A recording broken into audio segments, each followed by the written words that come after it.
মই শ্ৰী হিমন্ত বিশ্ব শৰ্মা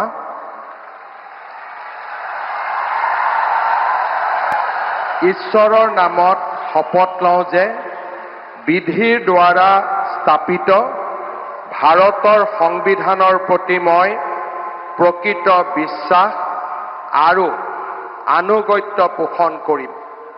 মই ভাৰতৰ সাৰ্বভৌমত্ব আৰু অখণ্ডতা অক্ষুণ্ণ ৰাখিম।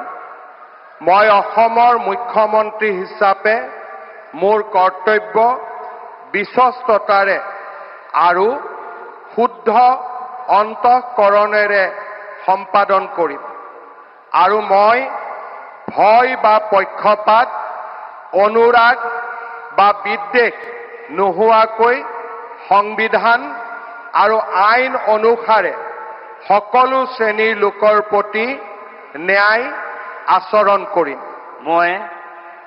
মই শ্ৰী হিমন্ত বিশ্ব শৰ্মা ঈশ্বৰৰ নামত শপত লওঁ যে মই অসমৰ মুখ্যমন্ত্ৰী হিচাপে মোৰ কৰ্তব্যৰ যথাযথ সম্পাদনৰ বাবে আৱশ্যক হোৱাৰ বাহিৰে মই এনে বিষয় যি অসমৰ মুখ্যমন্ত্ৰী হিচাপে মোৰ বিবেচনাৰ বাবে অনা হ'ব বা মোৰ জ্ঞাত হ'ব তেনে বিষয় মই কোনো ব্যক্তি বা ব্যক্তিসকলৰ ওচৰত প্ৰত্যক্ষ বা পৰোক্ষভাৱে অৱগত বা প্ৰকাশ নকৰিম।